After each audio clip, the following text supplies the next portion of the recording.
Salut, ici Cheyenne et Roxane. On te souhaite la bienvenue sur Tarologie, le podcast qui démystifie l'art du tarot. Afin de rendre ce merveilleux outil accessible à chacun, on te donne rendez-vous chaque 2 semaines pour explorer l'univers du tarot, une carte à la fois.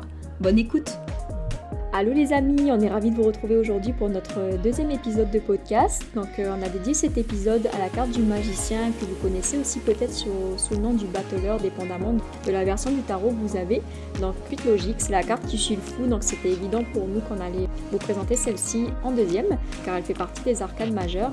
On a suivi la logique du premier épisode pour vous décortiquer cette carte en commençant par poser le décor de la position de la carte dans son environnement. Après, on s'est lancé dans une analyse complète de la carte allant de l'imagerie jusqu'aux mots-clés, l'interprétation dans un cadre précis et la symbolique astrologique et numérologique de la carte. Et en toute fin, on vous a préparé un petit tirage en live avec Roxane pour vous aider à saisir toutes les subtilités de cette carte. On espère que cet épisode et ses petits écarts, parce que vous allez voir quand c'est un petit peu éparpillé, mais ça reste quand même agréable à l'écoute, vous plairont. Donc je vous souhaite une bonne écoute et beaucoup de plaisir. Hello Roxane! Hello Cheyenne, ça va? Oui, ça va et toi? Super bien. On va faire comme l'épisode précédent, c'est-à-dire qu'on va commencer par poser le décor avec la carte. Donc la carte du magicien vient juste après celle du fou, donc c'est celle qu'on a vue dans l'épisode numéro 1. Elle fait également partie des arcanes majeures, donc son numéro c'est l'arcane numéro 1. Donc le fou lui était numéro 0. Et le 1, c'est le chiffre du commencement. Donc, contrairement au fou qui était au point 0, le chiffre 1 indique qu'une idée ou un objectif spécifique est maintenant déterminé. Tu voulais me dire quelque chose à propos de ça? Parce que je monopolise un peu toute la conversation. Pas du tout, non. Honnêtement, c'est très clair. Je suis tout à fait d'accord, j'approuve. Okay. Silencieusement. C'est bon. Mais on peut y aller sur la description de ce qu'on voit si tu veux. Vous n'avez pas l'image, mais Roxane, elle est très dans l'énergétique. Elle a posé sa carte pour bien s'infuser de ce qu'elle voit au niveau de la carte du magicien. Donc, on peut la décrire si tu veux. Puis, on le rappelle, en fait, regardez vraiment les détails de votre carte. Ça vous permet de voir les messages que le tarot veut vous porter, en fait, parce que il n'y a aucun détail qui est au hasard sur la carte en elle-même. Là, par exemple, on peut voir, peu importe la version que vous avez, normalement, le magicien, en fait, qui est la personne sur la carte, pointe sa baguette vers le ciel, tandis que l'autre pointe vers la terre. Donc, on peut deviner que ce geste, ça signifie que l'énergie de l'univers le traverse, en fait, pour se manifester dans le monde quotidien. Les fleurs, dans le cadre du haut, se retrouvent également en bas à ses pieds. Je ne sais pas forcément ce que ça veut dire, mais en tout cas, j'ai l'impression que ça montre qu'il y a comme une synchronicité entre les deux. Absolument. En fait, les fleurs, on les retrouve spécifiquement sur la version Rider-Waite. Et puis, c'est un peu comme un effet miroir. Vous avez sûrement déjà entendu la phrase « as above, so below ». Donc, le magicien illustre que ce qui est déterminé, en fait, par l'univers, par les dieux, peut également se manifester dans la vie quotidienne. Merci d'avoir complété. Et au final, il y a aussi ce qui est sur la table qui peut être intéressant à voir. Je suis pas certaine que ça se reproduit sur d'autres cartes, mais en tout cas, on voit que devant le magicien, il y a les attributs des 4 suites du tarot. Donc, il y a un bâton, une coupe, une épée et aussi un denier qu'on appelle aussi le pentacle, là, selon la version que vous avez, mais ils sont tous les 4 sur sa table en fait. Donc, il a tous les outils à sa disposition pour réussir ce qu'il entreprend. Il y avait aussi quelque chose par rapport aux éléments. Oui, donc chacun des éléments sont représentés justement par ces 4 suites. Donc les bâtons, l'élément du feu, la coupe, l'élément de l'eau, l'épée, l'élément de l'air et le denier ou le pentacle, l'élément de la terre. Donc le magicien a vraiment tout à sa disposition pour manifester ses rêves, ses désirs, pour rendre possible et tangible ses idées. Oui, bah dans cette énergie aussi, on dit qu'avec lui, les possibilités sont infinies. Puis tu vois, quand je regarde la carte là que tu as devant toi, Roxane, regarde son chapeau. On peut imaginer qu'il est un peu dans la forme de l'infini. Tout à fait. Quand je m'éparpille, mais en tout cas, ce que ça souligne, le symbole au-dessus de sa tête et sa ceinture, le serpent qui se mord la queue, en fait, ça peut être associé à la fertilité. Parce que si on s'intéresse un petit peu plus à la symbolique du serpent, ça renvoie au côté fertile de la chose là. On a aussi, en termes de planète, le magicien, on l'associe à la planète Mercure. Donc, c'est la planète des compétences, de la logique et de l'intelligence. Tout à fait. D'ailleurs, on va y revenir tout à l'heure dans la section plus astrologique. Une autre symbolique que je souhaitais souligner, c'était celle de la table. Donc, encore une fois, en fonction des versions que vous avez, peut-être que l'imagerie va différer. Mais si on regarde la carte du tarot Rider-Waite, vous remarquerez que la table, elle est incomplète. Donc, elle part de la gauche et puis elle s'arrête droit devant le magicien. Et ensuite, à la droite, on voit qu'il y a un espace vide, là où il pointe avec son doigt. Donc, pour moi, ce que ça symbolise, c'est que les acquis consolidés du passé permettent d'imaginer et de créer quelque chose qui n'existe pas encore dans le futur immédiat. Donc, comme on lit de gauche à droite, à la gauche, on a la table et les outils, et à la droite, on n'a rien encore. Donc, dans le tarot, justement, de Marseille, ils ont mis la table, mais à l'inverse. Donc, la table commence vers la gauche et elle n'a pas de fin, à la droite. Donc, on voit qu'elle continue, on ne voit même pas la 4e patte. Donc, ça fait toujours allusion à cette espèce de notion d'infinité, de possibilité. On voit aussi qu'au niveau des couleurs qui ont été choisies dans le tarot Rider-Waite, la toge du magicien est blanche. Donc, on peut imaginer qu'il s'agit d'une référence à la page blanche en termes émotionnels parce que la toge lui touche le cœur et intellectuel aussi puisqu'il porte une espèce de bandeau blanc autour de sa tête. La toge rouge qu'il a par-dessus, quant à elle, indique clairement une certaine proactivité. Le rouge est toujours associé justement à l'action. Donc le magicien est en train d'explorer les possibilités. Donc voilà pour cette section. Pour ce qui est des mots-clés, Cheyenne, est-ce que tu voulais en partager quelques-uns? Oui, bah, de toute façon, c'est souvent comme ça qu'on fonctionne. Moi, c'est des petits moyens mnémotechniques que j'ai pour me souvenir un peu à quoi correspond la carte. Donc, mots-clés super important à retenir pour le magicien, le pouvoir d'intention, la capacité de manifestation, le côté aptitude, les capacités, là, ce qu'on est capable de faire en fin de compte, parce que c'est vraiment à ça que ça se réfère, le magicien, le pouvoir de créer le changement, l'adaptabilité aussi, et la découverte des possibilités. Mm-hmm. Donc c'est vrai que si on le ramène au zodiaque, ça pourrait être un signe mutable, le magicien finalement. Tout à fait. Encore une fois, on va vous en reparler un petit peu plus tard dans la section astrologie, mais le battleur ou le magicien est très très souvent associé au signe du Gémeaux. Si tu veux, là, on peut passer aux significations. On l'avait fait aussi pour la carte du fou. Puis je pense que quand on tire les cartes, c'est souvent vraiment qu'est-ce que ça vient nous apporter, cette carte-là, dans un jeu. Les 3 grandes sphères pour lesquelles on pose les questions en général, c'est l'amour, le travail, l'argent. Là, c'est les choses qui gouvernent. Après, quand on dit amour, ça peut être amitié. Là, c'est tout ce qui est relation. C'est à peu près ça. Donc on peut commencer par l'amour si tu veux. On dit que le magicien, si le tirage concerne une relation amoureuse, ça indique que notre partenaire, ou vous-même, là, dépendamment pour qui vous posez la question, est mobilisé pour que ça marche. Donc c'est quand même une carte qui est assez positive. Après, chacun utilise son expérience passée pour ne pas reproduire les mêmes erreurs. Chacun fait en sorte de façon très pragmatique de construire dans l'harmonie et le respect mutuel. Que quand on tire ça dans son jeu, là, au niveau amour, c'est quand même qu'il y a de la volonté que ça se passe bien. Tout à fait. Et puis, si vous tirez les cartes dans un contexte d'amour, mais que vous n'êtes pas en relation, en fait, le magicien vous questionne sur les moyens mis en œuvre pour parvenir à trouver l'âme sœur. Donc, qu'est-ce qui pourrait vous aider dans votre quête? Quels sont les outils que vous avez à votre disposition? On parle aussi de ressources. Qu'est-ce que vous avez en vous pour aller justement trouver cette personne qui vous convient? Vous pourriez, par exemple, mettre à jour votre profil sur les réseaux sociaux. Si vous tirez ça puis que vous êtes sur Tinder, vous pouvez vous dire ça. Vous pouvez faire appel à votre entourage pour rencontrer la personne, vos amis. Quand je dis ça comme ça, ça me fait penser aussi, par exemple, on peut s'inscrire dans des groupes d'activités pour rencontrer du monde, puis élargir son cercle social. Puis peut-être que dans son cercle social, il y aurait la personne qui pourrait accompagner là, votre chemin amoureux. Mais en gros, il s'agit de rester optimiste là, et de garder l'état d'esprit gagnant pour attirer l'amour dans votre vie. Donc, dans l'énergie du magicien, sachez qu'il y a absolument tout qui est possible. Absolument. C'est vraiment une énergie de possibilité. Possibilité, c'est le mot-clé. Le magicien vous dit que vous êtes capable, comme on dit en bon québécois. Au niveau du travail, ce que tu viens de dire, ça peut pas mal résumer. Là, si on sort la carte du magicien dans un tirage professionnel, en fait, ça indique qu'on est très compétent dans notre domaine et qu'on sait comment utiliser nos capacités et nos connaissances. Là, c'est 2 choses bien distinctes, mais qu'on a les ressources, en fait, pour atteindre ses objectifs professionnels.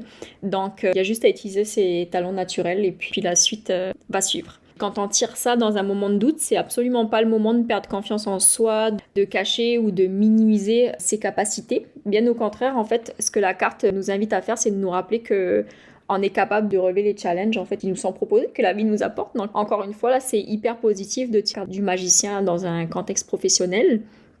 Et puis, d'un point de vue un petit peu plus divinatoire, on peut également s'attendre à recevoir un retour positif de la part d'un manager ou d'un employeur là, quand la carte du magicien elle sort dans un tirage.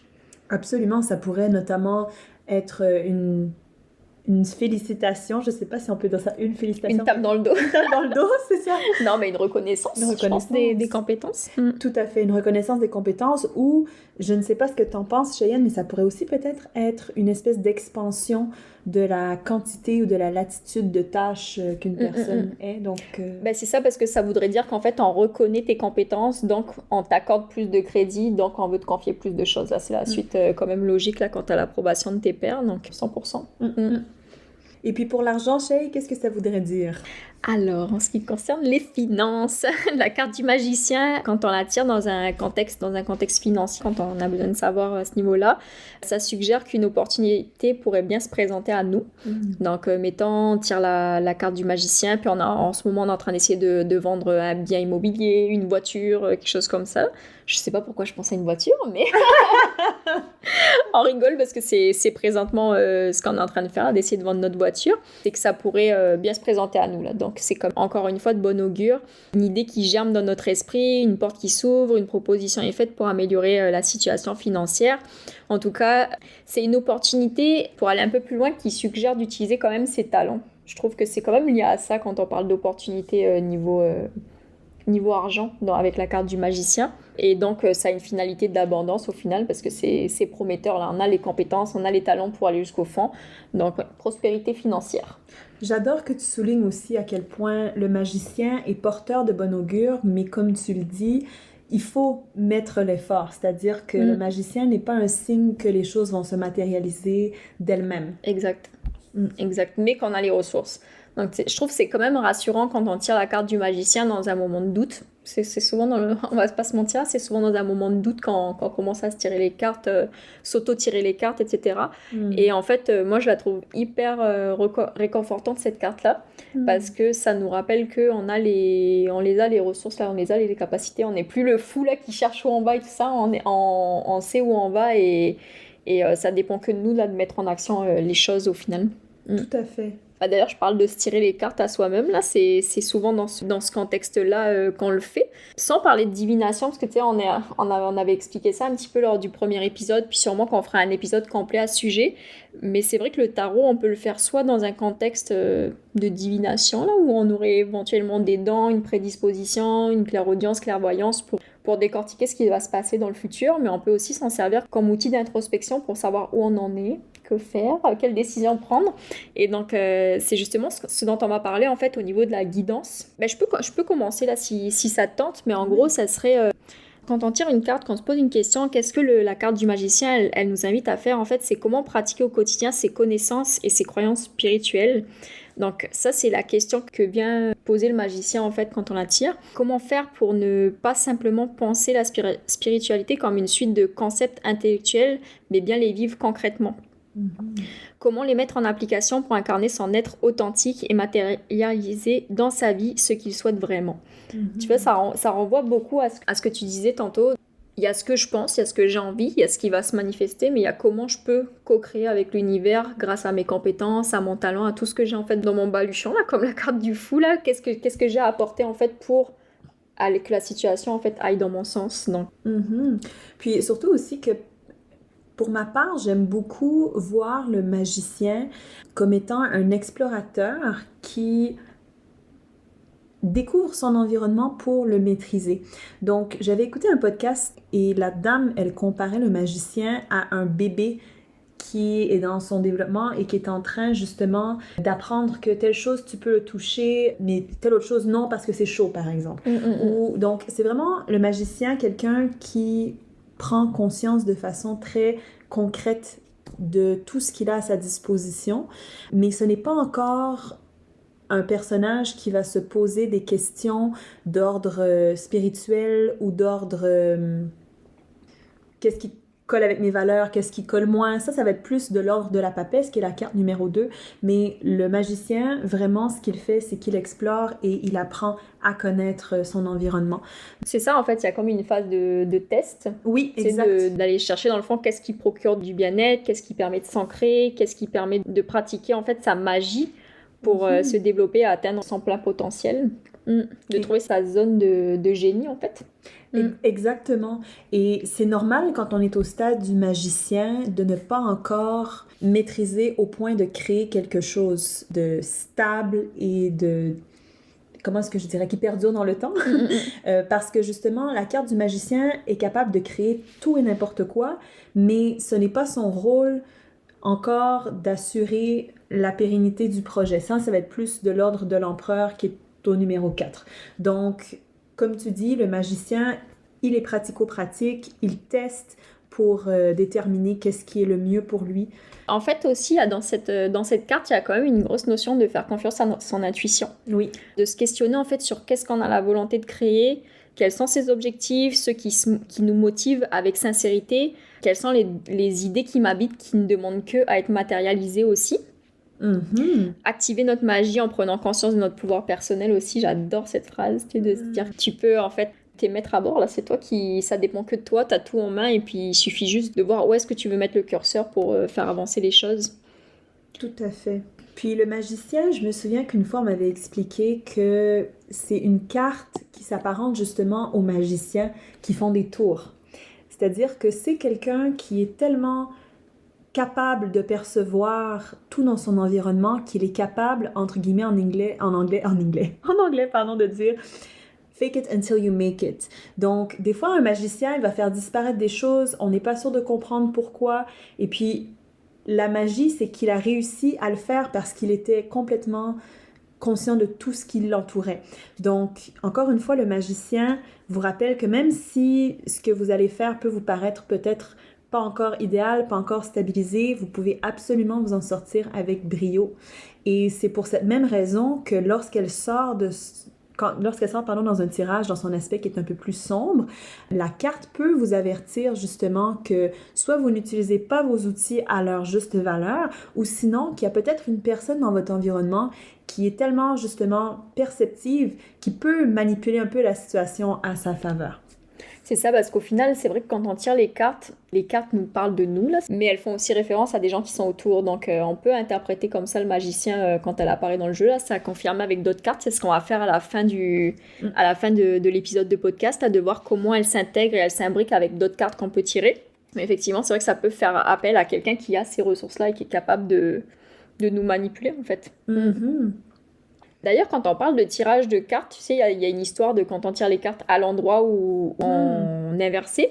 Et ça peut nous donner une indication justement plus précise de qu'est-ce que la carte du magicien vient nous raconter dans l'ensemble du tirage qu'on vient de faire. Donc tu vois, à l'endroit, je m'étais noté que ça fait référence, donc ce qu'on disait depuis tantôt, talent, compétence, motivation, concentration, confiance en soi. On parle aussi d'ingéniosité. Mais par contre, à l'inverse, quand elle est tirée de manière inversée, ça peut nous parler d'un talent quand on utilise mal. Ça peut dire aussi qu'on fait fausse route, qu'on a tendance à procrastiner. Ça, c'est moi, quand il s'agit de monter le podcast. Je procrastine à fond. Je suis pas d'accord. C'est vraiment voir comment elle sort. Ça peut montrer qu'on a de l'hésitation, donc on n'est pas dans l'action en fin de compte, qu'on a une mauvaise planification, et puis les significations secondaires. Donc, c'est exactement ce que tu disais tout à l'heure. Le potentiel de manipulation ou de ruse. Donc, dépendamment de si c'est vous, là, ça se peut que ce soit vous qui avez ce type de comportement-là. Comment elle sort, elle peut être interprétée justement à l'inverse de ce qu'on dit là. Tout à fait. En fait, une carte qui est inversée, il faut toujours se dire qu'il y a une de deux choses. Soit c'est que l'énergie n'est pas assez exploitée, donc il faut davantage la mettre en lumière, ou sinon ça peut indiquer qu'elle est exploitée mais de façon trop extrême, là où elle en devient, je vais pas dire négative, mais là où elle en devient un peu destructrice. Exact. Il y aura également une autre technique, donc on vous reparlera probablement au cours des prochains épisodes. En anglais, il l'appelle la kickback method.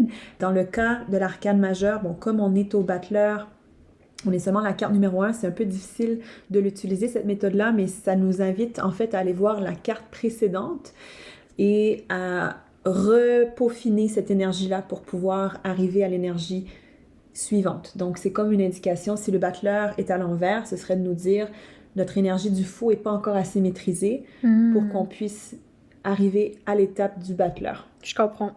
Donc, voilà, ça nous indiquerait ici, par exemple, que c'est une personne qui n'a pas encore trop conscience de ses ressources, que c'est une personne qui les utilise de façon un peu trop distraite. C'est une personne aussi peut-être qui ne veut pas les utiliser, donc qui prend tout trop à la légère. Voilà, c'est un exemple. Intéressant. Mais tu sais, c'est ça que j'aime bien parce que là, on décrit la carte, mais dépendamment de la question qu'on pose, dépendamment des autres cartes qui sortent, de l'ordre dans lequel elles sortent, on va y voir la définition qu'on veut trouver. Là, ça paraît un peu nébuleux parce qu'on explique des termes et tout ça. Il faut retenir que voilà, les mots-clés de la carte, c'est pour ça que tout à l'heure, j'ai vraiment insisté sur les mots-clés. Les mots-clés de la carte, ce sont ça. Voir comment dans la situation vous appréhendez la chose et que vous comprenez, vous ressentez le tirage, mais c'est sûr que ça peut avoir plusieurs significations selon le contexte en fait. Tout à fait, et puis j'adore que tu le soulignes parce que le tarot, c'est très important de ne jamais se limiter à une seule réponse. Plus vous allez vous dire « Ah, il y a une seule réponse possible et donc je suis dans l'erreur ou j'ai raison », plus vous allez vous mettre un stress qui est inutile. C'est la beauté de l'outil, c'est que c'est un outil qui est très intuitif et c'est un outil qui, en fonction de l'angle qu'on emploie, va amener plusieurs messages différents. Donc, c'est très important de ne pas se limiter quand on lit. Et même si vous ne connaissez pas les mots-clés par cœur sur le bout des doigts, juste en regardant l'imagerie, vous pouvez déjà trouver plusieurs indices. Ben, je trouve que quand même cette carte, elle parle d'elle-même, tu sais, par son nom. Le magicien, là, si on réfléchit à qu'est-ce qu'il fait le magicien, ça nous donne pas mal d'indications aussi. Il y a des cartes qui sont quand même moins instinctives, je trouve, que principalement les arcanes majeures, elles sont quand même... Tu sais, c'est ce qu'on discutait avant de commencer le podcast. Là, tu me disais l'étoile, par exemple, ça peut être moins évident. Tu m'avais dit la lune aussi. Lune. Ouais, ça peut être... Si de but en blanc, tu ouvres un jeu de tarot, tu connais rien, c'est sûr que c'est moins évident que le magicien, sa signification, là, quand on le tire. Tout à fait. Et puis d'ailleurs, je trouve que plus on avance dans l'arcane majeur, plus les cartes deviennent assez complexes ou elles ont plusieurs facettes au niveau de leur symbolique. Exact. On s'est un petit peu éparpillé. On s'est un peu éparpillé, mais on revient. Mais c'est ça qu'on aime. On est généreuse. Si tu veux, on peut passer au côté. Parce que là, on a vraiment décrit quand elle arrive dans le jeu et tout ça. Oui. On peut partir sur la numérologie parce que c'est quelque chose qui est vraiment intéressant là, par rapport à sa position au niveau d'arcane majeur et tout ça. Donc, en fait, je suis allée consulter quelques petites ressources, dont Vibratis et Astro Center. Et puis, les deux ressources parlent du numéro 1 comme étant l'unité, l'individu, le moi, l'ego. Donc, c'est vraiment, comme tu l'as mentionné, Cheyenne, au début de l'épisode, la première étape, le commencement. Et ce que j'ai trouvé hyper intéressant, c'est qu'on parle d'un passage de l'indifférencié, qui est le 0, au différencié. Donc, comme on l'a déjà mentionné, le fou n'a pas encore nécessairement choisi sa direction, alors que le magicien, oui. Le chiffre 1 peut aussi représenter un individu qui est très indépendant, qui est très ambitieux, qui est plutôt solitaire et qui est très ancré dans le mental. Donc justement, le défi du magicien, c'est de trouver l'équilibre avec la spiritualité. C'est d'ailleurs pour ça que la deuxième carte qui le suit, la papesse, représente l'essence même de la spiritualité. Mais c'est pour ça tout à l'heure qu'on vous indiquait vraiment que le magicien est beaucoup dans le pratico-pratique et il ne se pose pas de questions d'ordre introspectif. Le chiffre 1 peut aussi représenter un individu qui prend des initiatives et qui va oser là où d'autres ne le feraient pas. Donc c'est vraiment un personnage qui est très, très, très créatif. D'un point de vue astrologie, comme on en a déjà parlé un petit peu avant. Le magicien représente le signe du Gémeaux et la planète Mercure qui régit pour sa part à la fois le Gémeaux mais aussi le signe de la Vierge. Donc, comme tu l'as mentionné plus tôt, Cheyenne, Mercure, c'est la planète de la communication, de la logique, du raisonnement, de la perception. Donc, c'est une énergie qui est très rapide et qui cherche à déconstruire pour reconstruire. C'est une énergie qui est très perceptive des détails, qui se détache du domaine de l'émotionnel pour vraiment être plus dans le rationnel et analyser toutes les possibilités possibles. Toutes les possibilités possibles. C'est bon, on aime ça. On aime ça. Donc, c'est aussi une énergie d'opportunisme, de curiosité. On exprime nos idées avec précision ou non. Donc, quand on parle de l'énergie mercurienne d'un point de vue un peu plus négatif, ça peut rapidement devenir une énergie qui est volatile, qui a la difficulté à se poser, qui est très indécise ou trop sélective, qui est trop critique ou qui va être trop axée sur les technicités. Donc voilà, toujours très très intéressant aussi de se pencher sur l'astrologie parce que c'est un autre outil d'analyse du tarot. Chaque carte est régie par un signe. Vraiment, puis je trouve que c'est complémentaire. Quand tu regardes la description, là tu me dis le Gémeaux, c'est pas forcément un signe avec lequel je suis familière, mais je trouve que c'est quand même pour les quelques cartes où j'ai fait le parallèle comme ça avec l'astrologie, je trouve ça tellement complémentaire. Là, tu retrouves l'énergie du signe astrologique dans la carte, là, dans la description que tu fais de la carte, t'as l'impression que tu parles du signe en question. Donc, ouais, c'est assez fascinant.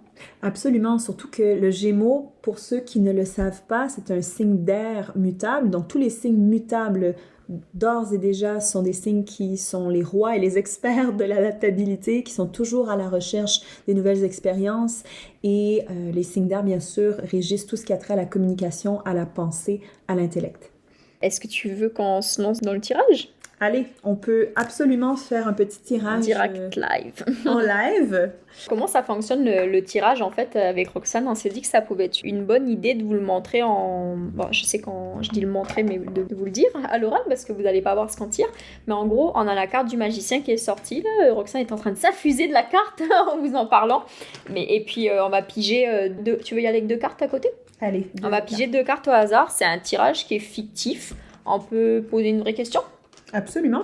On va poser une vraie question et comme ça, on va vous expliquer comment nous, on l'interprète avec les autres cartes qu'on a tirées. Donc, comme on disait tantôt, il y a la carte du magicien qui est centrale et on va aller piger 2 autres cartes à côté de notre question pour voir qu'est-ce que ça peut vouloir dire dans le contexte.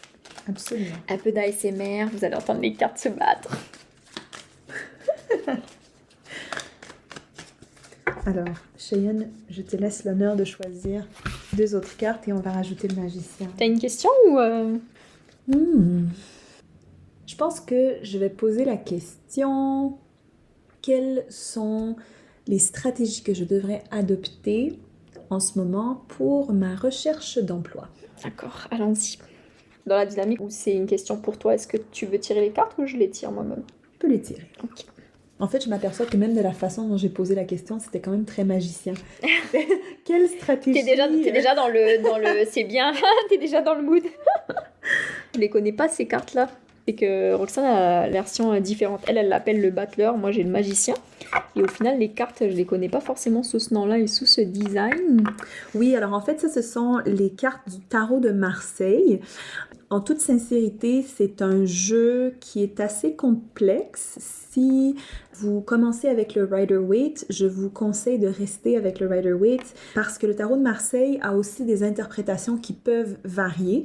Personnellement, je ne connais pas du tout toutes les cartes du tarot de Marseille, mais j'utilise mes connaissances du tarot Rider-Waite et je les applique avec l'imagerie du tarot de Marseille. Alors ici, on a bien sûr le magicien qui est sur la table avec le roi de coupe et avec le 4 de denier, donc le 4 de pentacle. Très clairement, ici avec le roi de coupe, je pense qu'il y a une allusion au monde émotionnel, au monde créatif. Je pense que c'est certain qu'il faut soit que je reste dans la relation peut-être d'aide interpersonnelle ou sinon justement dans le monde un peu plus créatif, artistique, ou sinon il y a une personne qui est dans mon entourage qui pourrait me guider.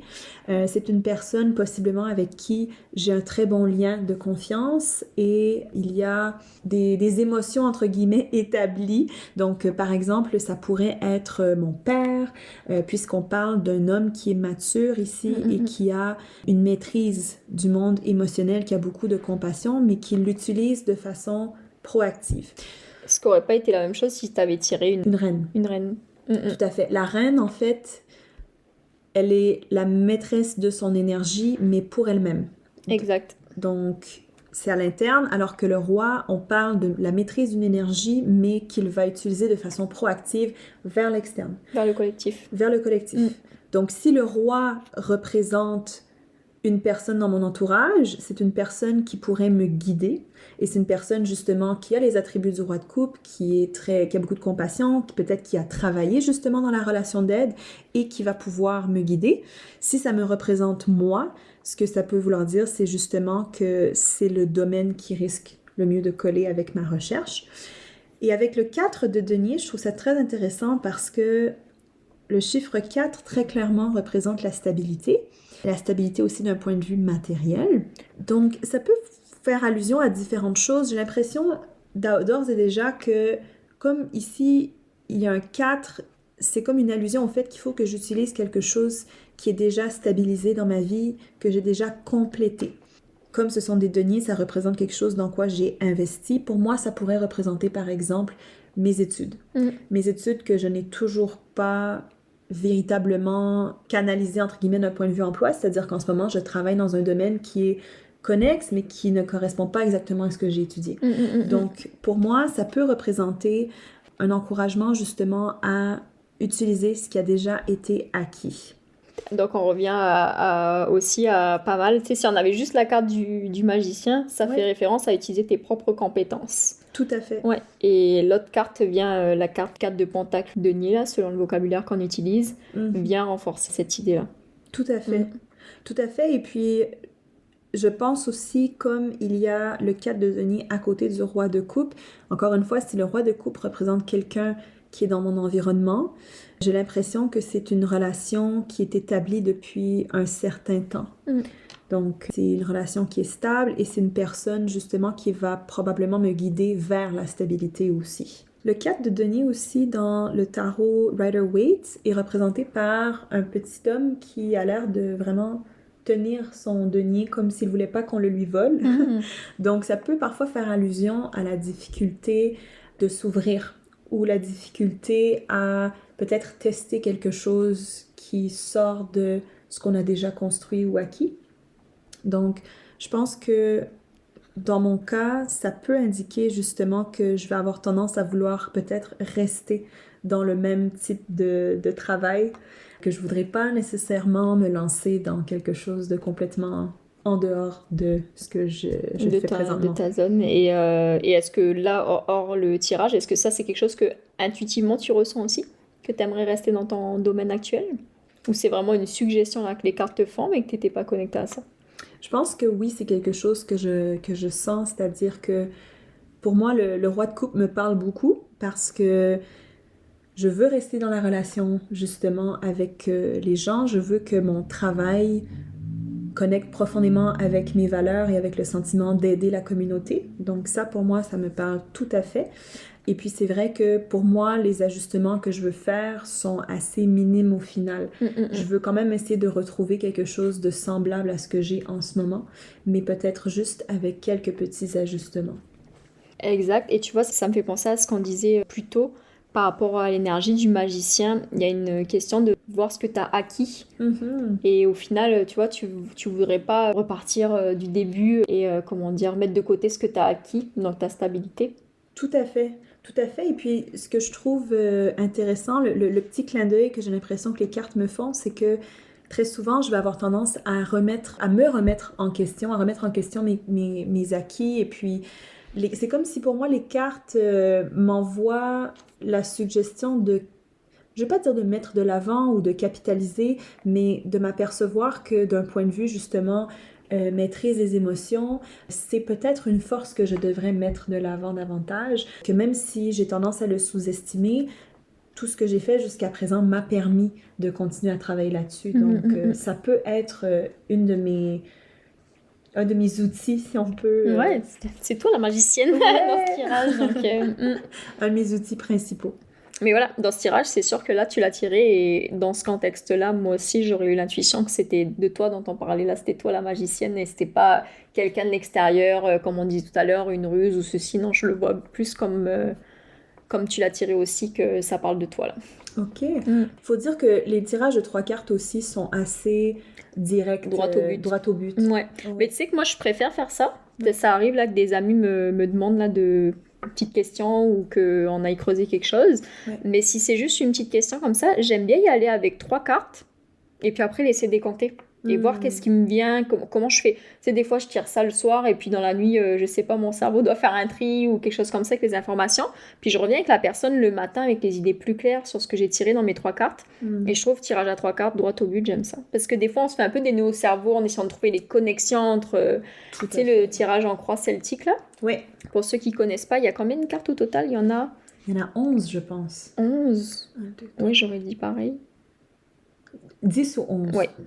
Ah, dans ces ordres-là. Donc déjà, 3 cartes, on arrive quand même à aller chercher assez profond. Ah oui. Mais c'est sûr que quand on va avec 10-11 cartes, là, on peut avoir tendance à s'embrouiller, à se faire des nœuds au cerveau. Donc moi, j'ai tendance à plutôt faire un tirage à 3 cartes, là. Il y a des fois, il y a des sujets, tu sais, que j'y reviens inlassablement, que j'aime aller en plus en profondeur quand ça me concerne, mais c'est ça. Moi, je préfère y aller sur 3 cartes quand je vais faire des petits tirages rapidos pour avoir les réponses à mes questions. Mais en plus, t'es trop forte. Shay, elle est très intuitive dans sa lecture. C'est fou, en fait. D'ailleurs, il faut que vous sachiez que on a toutes les deux découvert le tarot de façon un peu séparément. Donc, on a toutes les deux apprivoisé le tarot de façon différente.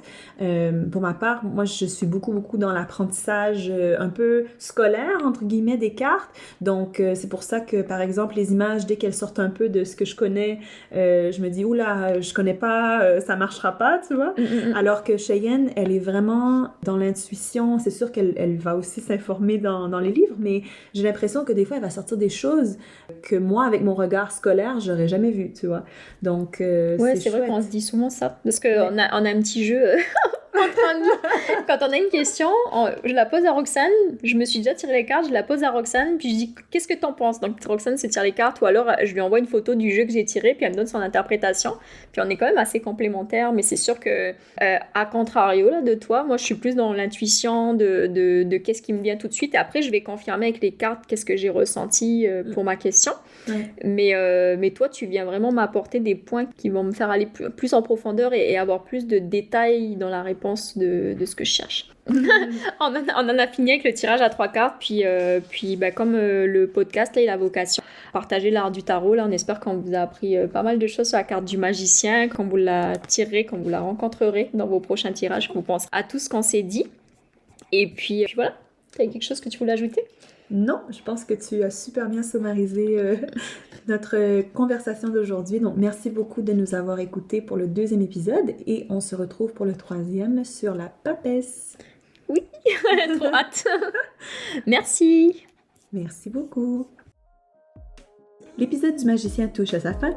On espère que l'écoute t'a été agréable et instructive. On te retrouve la prochaine fois pour l'épisode s'attardant sur la papesse, également connue sous le nom de grande prêtresse, le prochain arrêt dans le grand voyage du fou.